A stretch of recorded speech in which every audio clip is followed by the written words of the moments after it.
isama natin si Nanay Lorna doon sa PB House ngayong 25 sa Pasko.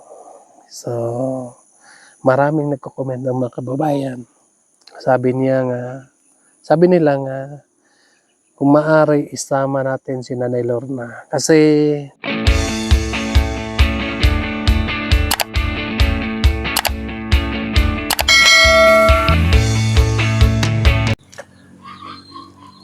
hello mga kababayan, magandang araw sa inyo lahat. Kumusta na kayo dyan? So ngayon nga araw mga kababayan, wala kaming mission ngayon. So pahinga muna tayo mga kababayan. So dito muna ako sa Doyan.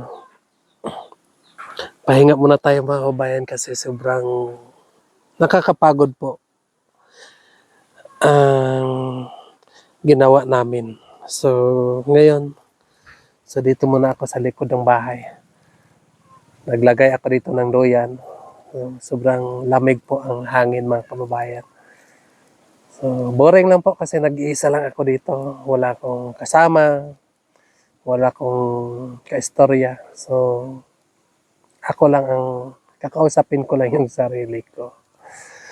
So dito mga kababayan ay meron tayong tubo dyan. Yan, may tubo dyan. So matamis yan. At may kakatanim ng aking mama yung kakao.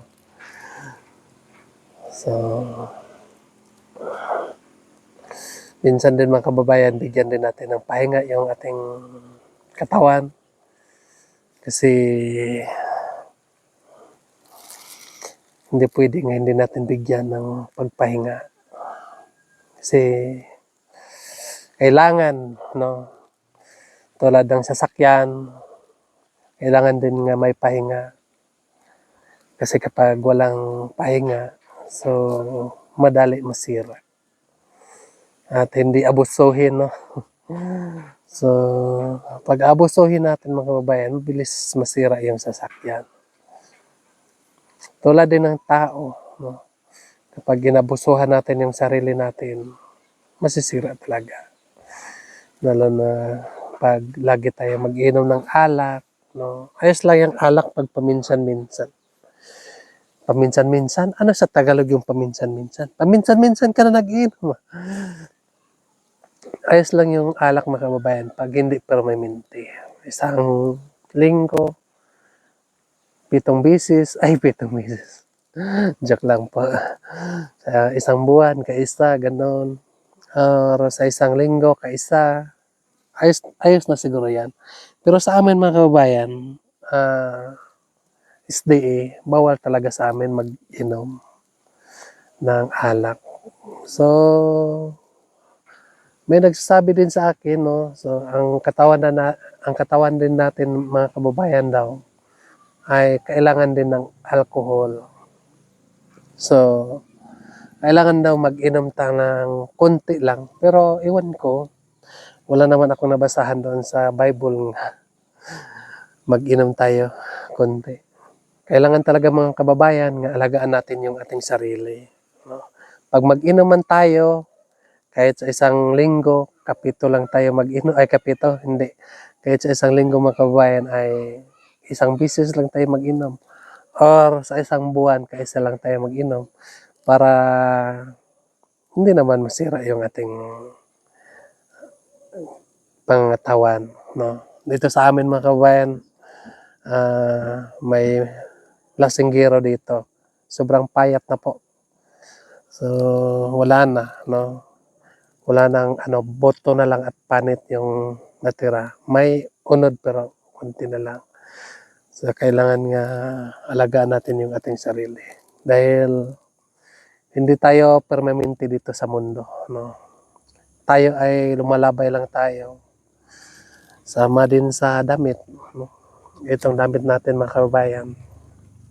Ngayon, okay pa. So, dumating yung panahon nga sira na, nagkabutas-butas na. At kahit butas-butas na mga kababayan, so magagamit pa rin natin, gawin natin na trapo, no? At saka, dumating ang punto nga hindi na magamit. So, kahit gawin nga trapo, hindi na pwede. So itapon ng mga kabayan. No? Tulad din yung tao. Ngayon, malakas pa tayo, magamit pa tayo. Magamit pa ang lakas natin. Dumating yung punto mga kababayan nga maghihina na ang iyong pangatawan hanggang wala na tayong silbi. No? Tawag na lang natin na silbi. Wala na tayong silbi dito sa mundo. So, parang trapo ka na lang din nga inaapak-apakan ganon. So kaya ay habang maaga pa, no, alagaan natin yung sarili natin. So para dumating yung punto nga tumanda tayo ay hindi tayo masyadong mahirapan. At tulad din ng sabi ng Panginoon mga kababayan, no? Sabi ng Bible nga habang malakas pa tayo, habang malakas pa yung tuhod natin, no? Maliwanag pa yung mga paningin natin, at sobrang anong tawag sa Tagalog? Matalim? Sobra pang maliwanag yung pandinig natin mga kababayan. So, kailangan daw nga pasayahin natin ang ating mga sarili. No? So, sabi doon mga kababayan, no, nga dapat, no, sa Bisaya, maglipay kayo, no? O nang hinaot po siya nga maangkon na to ang gipanganday sa atong kinabuhi. Pero sabi naman po mga kababayan, sa katapusan po, sabi niya doon nga apan hinumdumi nga sa lahat nga ginagawa niyo ay hukman kayo sa Diyos. No? So hindi pala lahat ng kasiyahan ay ikakabuti ng Panginoon. So dapat, no, sa lahat ng mga ginagawa natin, ginahukman tayo sa Diyos. No? Hinahatulan tayo ng Panginoon. Tama ba yan o mali? So, although tayong lahat tao ay hindi tayo perfect. Hindi ako perfect mga kababayan. Isa din akong taong makasalanan. Pero ako ay naningkamot, no, nga dumating ang punto nga bumalik ang ating Panginoon, ay isa ako sa makasama niya sa kanyang ginagawang tirahan sa langit. So sana kayo din mga kababayan, yun din ang mga pangarap niyo sa buhay. So nakita natin, no, kahit saan ngayon, grabing mga trahedya, landslide, lono, no, bagyo, mga sasakyan ay maanod, no.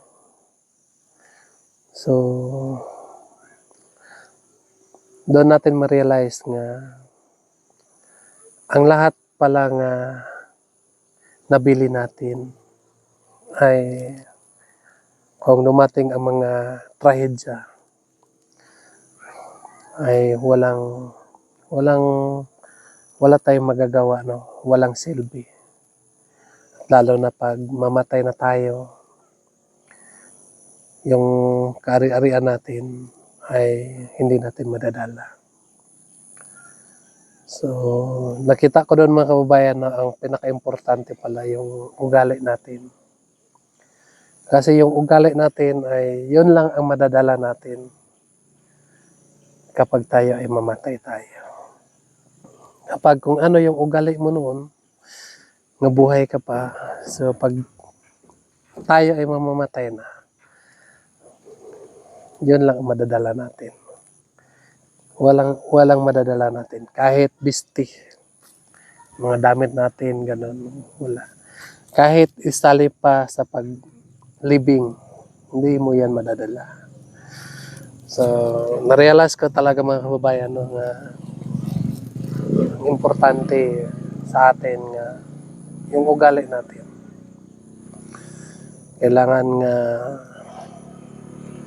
hindi ka makalimot sa mga nangyari sa iyo noon, saan ka nagsimula. Tulad sa akin mga kababayan, sobrang hirap yung buhay. So, na-realize ko nga doon ako nagsimula na okay yung buhay sa nakilala ako ng Pugong Biyahero. So, kaya kahit saan ako nagpunta, hindi ko talaga makakalimutan nga magpapasalamat po kay Sir Paul mga kababayan. Dahil malaking utang ko sa kanya, no? Dahil po sa kanya mga kababayan, biglang nabago yung hanap buhay ko. Dahil po sa kanya ay naging vlogger ako. Nagkita-kita tayo noon, ngayon. At saka, higit sa lahat mga kababayan, hindi ko din makakalimutan, no, nga ang simbahan namin. Kasi dahil po doon, naggawa kami ng simbahan, naggabas ako ng kahoy para sa simbahan. Doon kasi nagsimula mga kababayan ang mga biyayang dumating sa akin. Doon nagsimula nga may mga biyaya nga dumating, no. Kaya ay grabing pagpapasalamat ko po sa Panginoon. Dahil lang doon, nag-offer lang po ako nga ako yung maggabas ng kahoy at ako na po ang maghakot papunta sa simbahan. Pero yung blessing po ng ating Panginoon mga kababayan, hanggang ngayon, tuloy-tuloy pa rin yung mga blessing ng ating Panginoon. So, ang masabi ko lang po, nga kapag may tiwala lang tayo sa Panginoon mga kababayan, hindi talaga natin inaasahan na may mga biyayang papaparating. May mga biyayang paparating sa atin. So, tiwala lang tayo mga kababayan ng ating Panginoon. So ngayon mga kababayan ay ibahin naman po natin ang ating usapin. So, punta na naman po tayo doon sa mga comment mga kababayan. So may nagko-comment kasi doon nga sinabihan niya si Sir Paul mga kababayan nga sana po ay isama natin si Nanay Lorna doon sa PB House ngayong 25 sa Pasko. So, maraming nagko-comment ng mga kababayan. Sabi nila nga kung maaari isama natin si Nanay Lorna kasi namimiss din ng mga lahat ng nanonood nga si Nanay Lorna ay makita nila. So gusto nila nga makita, no, nga kasi yung Tres Marias, no, so magpunta ka sila doon. So gusto sa mga subscriber natin, no, na makita silang tatlo doon. Si Ninita at si Mylene, no, at si Russell. So yun ang gusto nila mga kababayan. So ang dami, no? Ang dami yung gusto nga mapasama si Nanay doon ngayong 25. So kahapon mga kababayan ay sinubukan kong pinuntahan si Nanay Lorna at kinakausap, no? Kasi sabi din ni Sir Paul mga kababayan sa akin nga puntahan mo si Nanay Lorna at kausapin mo Tanungin mo siya kung gusto bang pumunta dito at isama mo ngayong 25. Kasi gusto din ni Sir Paul mga kababayan nga mapasama si Nanay Lorna ngayong 25 doon sa PB House. Kasi pumunta yung mga Tres Marias doon, no? Yung pamilya ni Sir Paul. So gusto din nga mabanding si Nanay Lorna kahit sandali lang. So pinuntahan ko mga kabayan, no? Nagkita kami na Nanay Lorna. At sorry po nga wala tayong vlog tungkol kay Nanay Lorna. So nag-usap lang kami nga walang cellphone. So kinuwento ko sa kanya mga kababayan yung utos na Sir Paul sa akin nga papuntahan si Nanay Lorna. Sabi ko sa kanya, Nay, baka hindi ka busy ngayong 25. Isama kita doon sa PB House. Sabi kasi ni Sir Paul nga pasabihan ka na sama-sama tayo doon sa PB House ngayong 25. So, inaantay ko yung sagot na Nanay Lorna mga kababayan, no? At nagsagot naman po si Nanay Lorna sa akin. Sabi niya sa akin mga kababayan nga hindi ako makasama kasi may lakad din daw sila. So ngayong 25 daw ay magpunta din sila daw sa Davao. So kasama niya yung kanyang bagong team. So hindi siya makasama, no? Sabi niya sa akin, sabihan mo lang si Sir Paul na hindi ako makasama doon sa iyo. So, mga lahat na nagko-comment, no, yan po ang sinabi ni Nanay Lorna sa akin, no. So wala tayong magagawa mga kababayan. So kami mga PB team, bukas yung pultahan namin. Hindi namin yan sinisira mga kababayan. Hindi namin sinisirado yung aming pultahan. So sabi nga ni Sir Paul mga kababayan kapag may kumatok, bubuksan pa rin namin. So sana sa susunod, no, magkita-kita naman po tayo muli nila Nanay Lorna. So ngayon ay hindi siya sasama sa amin. Ngayong hindi talaga siya sumama mga kababayan kasi meron daw silang lakad din. So wala tayong magagawa mga kababayan. Basta ginawa ko lang yung gusto nyo nga ipasama si Nanay Lorna sa PB House ngayong 25. Pero ayaw ni Nanay Lorna. Ayaw niyang sumama doon. So wala tayong magagawa dyan mga kababayan. Ang masama ko lang ay yung pamilya lang ni Mylene, sila si Istong, kung sino pa yung ipasama ni Sir Paul mga kababayan, yun lang muna ang isama. Si Nanay Lorna sana, pamilya niya.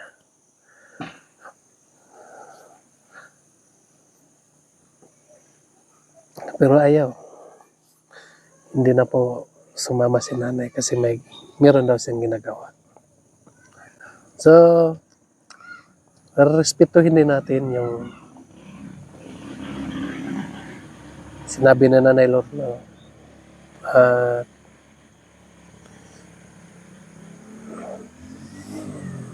Meron din siyang gagawin ngayong 2020.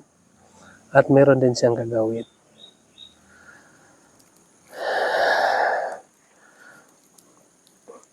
So yun po. Pero susubukan ko pa rin. Baka nahiya lang si Nanay Lorna sa amin, no? Pag susubukan ko pa rin nga kakausapin at tanungin kung sasama ba o hindi. Wala namang problema kapag nandun na siya sa ibang team. No, yung sinasabi ko nun sa kanya, na kahit wala ka na sa amin, sana wag kang mahiya, no? At sabi kasi ni Sir Paul sa akin nga tulungan pa rin si Nanay Lorna about sa kanyang vlog, no? Gusto ni Sir Paul nga mabilis umangat yung vlog niya para makatulong tayo sa kanya. Pero hindi natin maiwasan din kasi maya din siya Nanay Lorna or ano yung inisip niya sa akin. So, wala tayong magagawa mga kababayan. At abangan na lang ninyo ang susunod namin na kaganapan. Sunod nga pagpunta ko dun kay Nanay Lorna. So, yun lang po mga kababayan. No? Maraming salamat po. Matutulog muna ako dito. Kasi sobrang lamig po din ni mga kababayan. Maraming salamat po no, sa walang sawang pagsubaybay ninyo sa amin. Sana po huwag kayong magsawa nga mag-subaybay para maipagpatuloy namin ang aming mga kaganapan mga kababayan.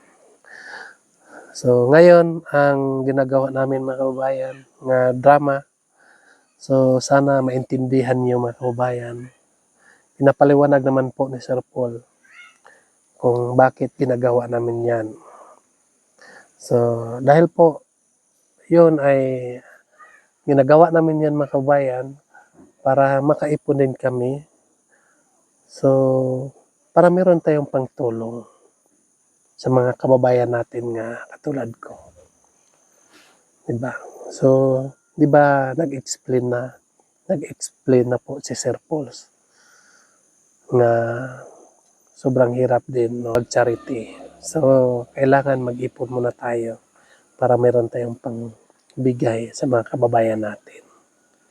So, sana po maintindihan niyo mga kababayan. Yun lang po no. God bless you sa inyo lahat. Mag-ingat kayo dyan palagi. Bye-bye.